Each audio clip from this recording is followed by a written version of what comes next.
ಒಂದು 1/4 ಲೀಟರ್ ಅಷ್ಟು ಸರ್. ಹೌದಾ? ಹಾಂ ಸರ್. ನಮ್ಮ ವೀಕ್ಷಕರು ಕೆಲವರು ಹೋಟ್ಲವರು ಇದ್ದಾರೆ, ಸಬ್ಸ್ಕ್ರೈಬರ್ಸು, ಹೋಟ್ಲ್ ಸಬ್ಸ್ಕ್ರೈಬರ್ಸ್ಗೆ ಇದು ಒಂದು ಆಶ್ಚರ್ಯಕರವಾದ ಒಂದು ಒಳ್ಳೆಯ ರೆಸಿಪಿ ಸಿಕ್ಕಿದೆ. ಅದು ಹೇಗೆ ನಾನು ಮಿಕ್ಸ್ ಮಾಡ್ತಾ ಹೋಗ್ತಾ ಇಲ್ಲ ಸರ್, ಆಗ ದಪ್ಪ ಆಗ್ತಾ ಬರ್ತದೆ, ಅವಾಗ ಬಂದ್ ಮಾಡಿಬಿಡುತ್ತೆ. ಸ್ವಲ್ಪ ಕುದಿ ಬರಬೇಕು ಸರ್. ಬರ್ತಾ ಇದೆ. ಉಪ್ಪಿಟ್ಟು ಮಾಡುವ ರೀತಿ ಹೀಗೂ ಉಂಟೆ. ಆಯ್ತು ಸರ್. ಈಗ ಗಾರ್ನಿಷ್ಗಾಗಿ ಹಾಂ, ಸ್ವಲ್ಪ ಕೊತ್ತಂಬರಿ ಸೊಪ್ಪು. ಉಪ್ಪಿಟ್ಟು ರೆಡಿನೇ ಆಯ್ತು ನೋಡ್ರಿ. ಹಾಂ, ಧನಾಧನ್ ಇದು ಬೊಫೆ ಸೆಟ್ಟಿಗೆ ಹೋಗ್ತಾ ಇದೆ. ನೋಡಿ, ಉಪ್ಪಿಟ್ಟು ದಾಂಡೇಲಿಯ ಗ್ರೀನ್ಲ್ಯಾಂಡ್ ಜಂಗಲ್ ಸ್ಟೇ ಕಟ್ ಮಾಡಿ ತೋರಿಸ್ತಾರೆ ನೋಡ್ರಿ. ಬಟಾಣಿ, ಕಡಲೆಬೇಳೆ. ಅಬ್ಬಾ, ನಿಮ್ಮ ಬೆಳಗ್ಗೆ, ನಿಮ್ಮ ಮುಂಜಾನೆ ಎಷ್ಟು ಅದ್ಭುತವಾಗಿ ಶುರುವಾಗಬೇಕು, ಬ್ರೈಟ್ ಆಗಬೇಕು.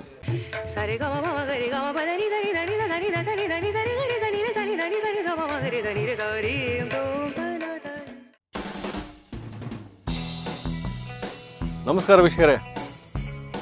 ಮಲೆನಾಡು ಥರ ಇದೆ ಕಾಡಿನ ವಾತಾವರಣ. ಎಲ್ಲಿ ಅಂತೀರಾ? ದಾಂಡೇಲಿ ಹತ್ರ ಪ್ರಧಾನಿ ಅಂತ ಒಂದು ಹಳ್ಳಿ. ಆ ಪ್ರಧಾನಿ ಅಂತ ಹಳ್ಳಿ ಹತ್ರ ಗ್ರೀನ್ಲ್ಯಾಂಡ್ ಜಂಗಲ್ ಸ್ಟೇ, ಅಲ್ಲಿ ಬಂದು ಇಳ್ಕೊಂಡಿದ್ದೀವಿ. ಬೇರೆ ಯಾವುದೋ ಒಂದು ಶೂಟಿಂಗ್ ಕಾರಣಕ್ಕೆ ಬಂದಿದ್ವಿ, ಇಲ್ಲಿ ಸ್ಟೇ ಇತ್ತು. ಸೊ ಇಲ್ಲಿ ಸ್ಟೇ ಇರೋದ್ರಿಂದ ಯಾಕೆ ನಾವು ಅವ್ರು ಮಾಡೋ ಅಡುಗೆಗಳನ್ನ ಯಾಕೆ ಪರಿಚಯ ಮಾಡಬಾರ್ದು ಅಂತ ಒಂದು ಅನ್ನಿಸ್ತು. ಹಾಗಾಗಿ ಗ್ರೀನ್ಲ್ಯಾಂಡ್ ಜಂಗಲ್ ಸ್ಟೇಯಲ್ಲಿ ಬಸವರಾಜ್ ಅಂತ ಶೆಫ್ ಇರ್ತಾರೆ. ಬನ್ನಿ, ನಮಗಾಗಿ ನಿಮಗಾಗಿ ದಾಂಡೇಲಿ, ಉತ್ತರ ಕರ್ನಾಟಕದ ದಾಂಡೇಲಿ ಏರಿಯಾದ ಉಪ್ಪಿಟ್ಟು ನೋಡ್ಬಿಡೋಣ ಬನ್ನಿ.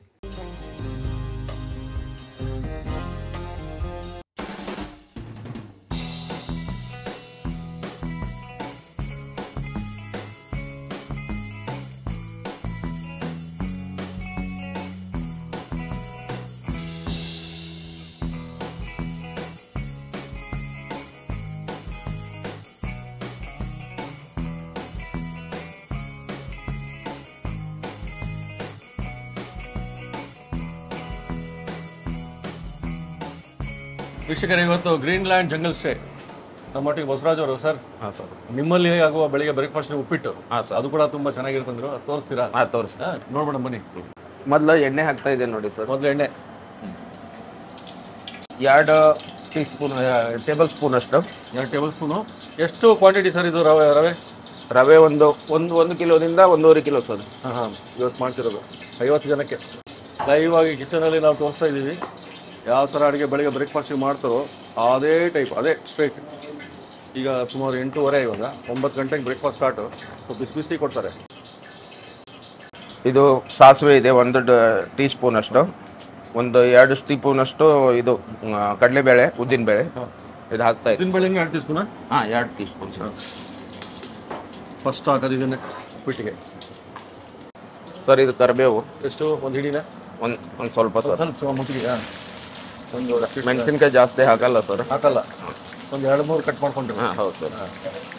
ಸ್ವಲ್ಪ ಲೈಟಾಗಿ ಬ್ರೌನ್ ಆಗೋ ತನಕ ಫ್ರೈ ಮಾಡಿಕೊಂಡು. ಇದು 8ರಿಂದ 10 ಈರುಳ್ಳಿ ಇದೆ ಸರ್. 8ರಿಂದ 10 ಈರುಳ್ಳಿ. ಹಾಂ ಸರ್. ನೋಡ್ಕೊಳ್ಳಿ, ದಾಂಡೇಲಿ ಶೈಲಿ ಉಪ್ಪಿಟ್ಟನ್ನು ನೋಡ್ಕೊಂಬಿಡಿ. ಗೋವಾ ಇವರು ಟ್ರೈನಿಂಗ್ ಆಗಿರೋ, ಆಮೇಲೆ ಗೋವಾದಿಂದ ಬಂದಿದ್ದು.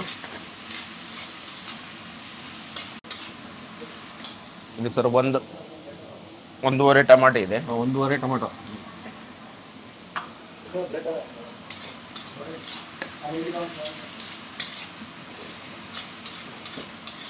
ಲೈಟಾಗಿ ಕೆಂಪಾಗ್ಬೇಕು ಸರ್. ಲೈಟಾಗಿ ಕೆಂಪಾಗ್ಬೇಕು ಸರ್. ರುಚಿಗೆ ತಕ್ಕಾಗಿ ಉಪ್ಪು.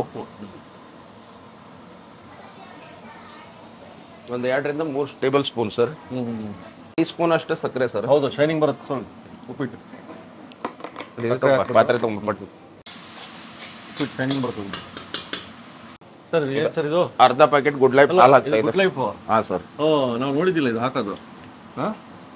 ಹಾಲು ಅಂದರೆ ಕಲರು ಟೇಸ್ಟ್ ಚೆನ್ನಾಗಿ ಬರ್ತದೆ ಸರ್ ಇದರಿಂದ. ಎಷ್ಟು ಹಾಕೊಂಡ್ರಿ? ಒಂದು ಅರ್ಧ ಪ್ಯಾಕೆಟ್ ಹಾಕಿದ್ದೀನಿ ಸರ್. ಅರ್ಧ ಪ್ಯಾಕೆಟ್ ನೋಡಿ ಹಾಲು ಹಾಕಿದ್ರು. Good life. ಒಂದು 1/4 ಲೀಟರ್ ಅಷ್ಟು ಸರ್. ಹೌದಾ? ಹಾಂ ಸರ್. 1/4 ಲೀಟರ್ ಹಾಕಿದ್ರು.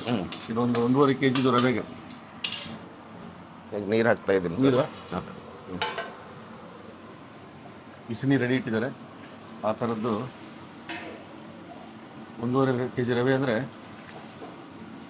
ನೋಡಿ 3.5 4 ಆಲ್ಮೋಸ್ಟ್ 4 ಹಾಕಿದ್ದೀನಿ ಸರ್.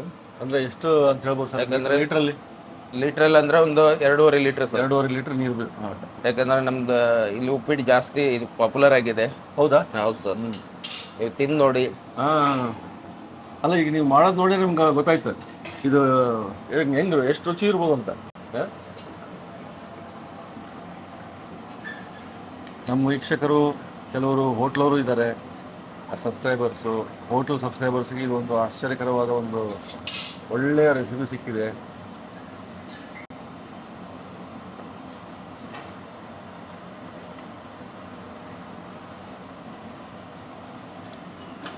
ರವಾ ತೆಗಿ. ಈಗ ರವಾ ಬಾಂಬೆ ರವಾ ಸರ್. ಬಾಂಬೆ ರವಾ. ಇದು ನಾನು ತೂಕ ಮಾಡ್ತಾ ಇಲ್ಲ ಸರ್. ನನಗೆ ಎಷ್ಟು ಬೇಕು ಅಷ್ಟು ನಾನು ಹಾಕೊಳ್ತೆ. ಅದು ಹೇಗೆ ನಾನು ಮಿಕ್ಸ್ ಮಾಡ್ತಾ ಹೋಗ್ತಾ ಇಲ್ಲ ಸರ್, ಆಗ ದಪ್ಪ ಆಗ್ತಾ ಬರ್ತದೆ, ಅವಾಗ ಬಂದ್ ಮಾಡಿಬಿಡುತ್ತೆ ಆ ಥರ. ಹಾಂ, ಯಾಕಂದ್ರೆ ನಂದು ಜಜ್ಮೆಂಟ್ ಇಲ್ಲ ಸರ್. ನೀವು ಗೊತ್ತಾಯ್ತು, ನೀವು ಹಿಡಿ ಲೆಕ್ಕನ ಹೇಳಿ. ಹಿಡಿಲಿಕ್ಕೆ ಅಂದ್ರೆ ನಾವು ನಿಮಗೆ ನೀವು ಒಂದು kg ಹಿಡಿ ಸರ್. 1 kg ತೆಗೆದುಕೋಬೋದಂತೆ.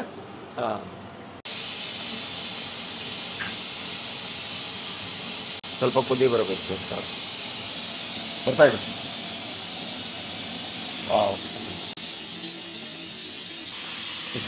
ನೋಡಿ ಇವಾಗ ಇವ್ರು ಹಾಕೋ ಒಂದು ಮೆಥಡ್, ಅದನ್ನೇನು ಇದು ಮಾಡ್ತಾ ಇದ್ದಾರೆ, ಸರ್ವ್ ಮಾಡ್ತಾ ಇದ್ದಾರೆ, ಕಲಿಸ್ತಾ ಇದ್ದಾರೆ, ಅಲ್ಲಿ ಅವ್ರಿಗೆ ಗೊತ್ತಾಗುತ್ತಂತೆ, ಅಲ್ಲಿಗೆ ಸ್ಟಾಪ್ ಮಾಡ್ತಾರೆ ಅವರು. ಅಂದಾಜಾಗಿ 1 kg ಅಂತ ಹೇಳಿದರು.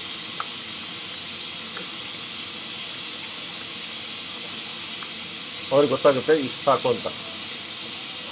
ಇಷ್ಟು ಸಾಕು ಸರ್ ಈಗ? ಆಯ್ತು ಸರ್, ಇಷ್ಟೇ. ನೋಡಿ ಕಣ್ಣಳತೆ ಅವರು ಎಷ್ಟು ಸುರಿದಿರೋ ಅದು 1 kg ಇರ್ಬೋದು ಅಂತಾರೆ.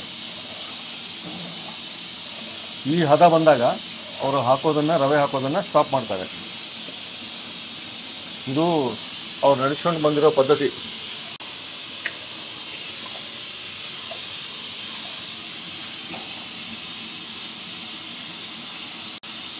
ಉಪ್ಪಿಟ್ಟು ಮಾಡುವ ರೀತಿ ಹೀಗೂ ಉಂಟೆ. ಹಾಗೆ ನೋಡಿ ಕಣ್ಮುಂದೆನೇ ಅದು ಮಂದಾಗ್ತಾ ಇದೆಯಲ್ಲ, ಗಟ್ಟಿ ಆಯ್ತು. ಬಣ್ಣ ನೋಡಿ. ಆಯ್ತು ಸರ್. ಈಗ ಗಾರ್ನಿಷ್ಗಾಗಿ ಸ್ವಲ್ಪ ಕೊತ್ತಂಬರಿ ಸೊಪ್ಪು. ಉಪ್ಪಿಟ್ಟು ರೆಡಿನೇ ಆಯ್ತು ನೋಡ್ರಿ. ಅದನ್ನು ಸುಲಭವಾಗಿ ಮಾಡಿ ತೋರಿಸ್ಬಿಟ್ರು. ಇವಾಗ ಇದ್ರ ಮೇಲೆ ಒಂದು ಸ್ವಲ್ಪ ಮತ್ತೆ ಕೊತ್ತಂಬರಿ. ಇದನ್ನ ಆದಿಟ್ಟು ಇಟ್ಬಿಡ್ತೀರಾ ಹೇಗೆ? ಹಾಗೆ ಇರುತ್ತೆ ಸರ್. ಆಮೇಲೆ ಬಫೆ ಸೆಟ್ಟಲ್ಲಿ ಹಾಕ್ತಾ ಇರ್ತಾರೆ. ಓಕೆ. ಉಪ್ಪಿಟ್ಟನ್ನ ಈಗ ಹಾಕೊಂಡ್ಬಿಡ್ತೀರಿ. ಎಸ್, ಈ ಥರ ಹಾಕೊಂಡ್ಬಿಡ್ತಾರೆ. ಆಮೇಲೆ ಗಾರ್ನಿಷಿಂಗಿಗೆ ಸ್ವಲ್ಪ ಇದು ಹಾಕ್ಕೊಂಡಿದ್ದಾರೆ, ಬಟಾಣಿ, ಗ್ರೀನ್ ಪೀಸ್. ಇದು ಬಫೆ ಸೆಟ್ಟಿಗೆ ಹೋಗ್ತಾ ಇದೆ ನೋಡಿ.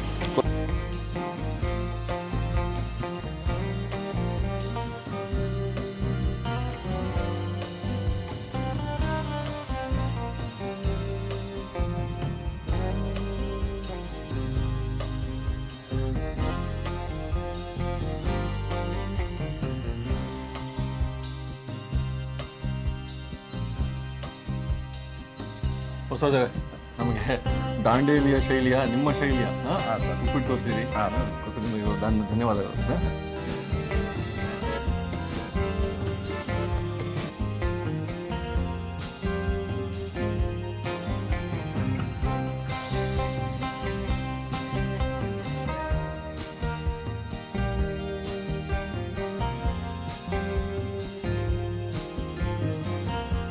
ಉಪ್ಪಿಟ್ಟು ದಾಂಡೇಲಿಯ ಗ್ರೀನ್ಲ್ಯಾಂಡ್ ಜಂಗಲ್ ಸ್ಟೇನ ಉಪ್ಪಿಟ್ಟು ಸಿಗಬೇಕಂದ್ರೆ ಈ ಟೊಮೆಟೊ ಒಂದು ಕ್ಯಾಪ್ ಕೊಟ್ಟಿರ್ತಾರೆ. ಹಿಂಗೆ ಆ ಕಿರೀಟವನ್ನು ತೆಗೆದು ಆ ಉಪ್ಪಿಟ್ಟಿನ ಕಟ್ ಮಾಡಿ ನಿಮ್ಗೆ ತೋರಿಸ್ಬೇಕು ನೋಡಿ.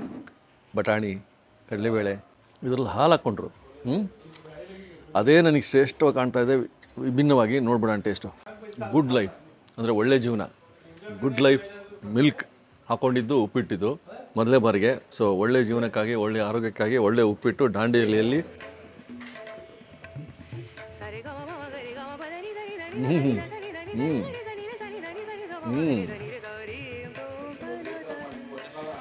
ಅಬ್ಬಾ, ನಿಮ್ಮ ಬೆಳಗ್ಗೆ, ನಿಮ್ಮ ಮುಂಜಾನೆ ಇಷ್ಟು ಅದ್ಭುತವಾಗಿ ಶುರುವಾಗಬೇಕು, ಬ್ರೈಟ್ ಆಗಬೇಕು, ಒಂದು ಒಳ್ಳೆಯ ರುಚಿ ನಿಮ್ಮ ನಾಲ್ಗೆ ಮೇಲೆ ಬಿದ್ದಾಗ ಆ ಮೂಡ್ ಹಂಗೆ ಎಲಿವೇಟ್ ಆಗುತ್ತಲ್ಲ. ಕಾರಣ ಇಂಥ ಒಂದು ನಾಷ್ಟ, ಇಂಥ ಒಂದು ತಿಂಡಿ, ಇಂಥ ಒಂದು ಉಪ್ಪಿಟ್ಟು, ಕೊಬ್ಬರಿ ತುರಿ, ಅವ್ರು ಹಾಕ್ಕೊಂಡಿದ್ದೆಲ್ಲ ಇಂಗ್ರೀಡಿಯೆಂಟ್ಸು ಮೇನ್ ನನಗೆ ಕಾಯ್ತಾ ಇದ್ದೆ ಯಾವ ರೀತಿ ಆಗ್ಬೋದು ಇದು ಅಂತ. ಅದೇ ರೀತಿ ಇದೆ. ಚಟ್ನಿ ಕೊಟ್ಟಿದ್ದಾರೆ, ಕಾಯಿ ಚಟ್ನಿ, ಅದಿಲ್ಲದೇ ಅದ್ಭುತ ರೀ. ಈ ಥರದೊಂದು ಉಪ್ಪಿಟ್ಟು ಮಾಡ್ತಾರೆ. ಮೇನ್ ಅದು ಹಾಲು ಎಲ್ಲ ಹಾಕೋದಕ್ಕೆ ಇದೊಂಥರ ಖೋವಾ ಕೇಕ್, ಉಪ್ಪಿಟ್ಟು ಕೇಕ್ ಅಂತಲ್ಲ. ಒಂದನೇ ಹೊತ್ತು ಗುಳುಮ್ ಆಗ್ತದೆ. ಸೊ ದಾಂಡೇಲಿಗೆ ಬಂದು ನಿಮಗೆ ಗ್ರೀನ್ಲ್ಯಾಂಡ್ ಜಂಗಲ್ ಸ್ಟೇಯಲ್ಲಿ ಒಂದು ಉಪ್ಪಿಟ್ಟು ಹೋಗ್ಬಿಟ್ಟು, ಇನ್ನೊಂದು ಉಪ್ಪಿಟ್ಟು ಬೇರೆ ಬೇರೆ ಥರ ಇರುತ್ತೆ. ಮನೆ ಆಗಲಿ, ರೆಸಾರ್ಟ್ ಆಗಲಿ, ಹೋಟ್ಲಾಗಲಿ, ನೋಡ್ತಾ ಇರಿ. ಮತ್ತೆ ಸಿಗ್ತೀನಿ. ನಮಸ್ಕಾರ. ಇನ್ನೂ ಅನೇಕ ಸ್ವಾದಿಷ್ಟ ರೆಸಿಪಿಗಳಿಗಾಗಿ ಸಬ್ಸ್ಕ್ರೈಬ್ ಮಾಡುವುದನ್ನು ಮರೆಯಬೇಡಿ.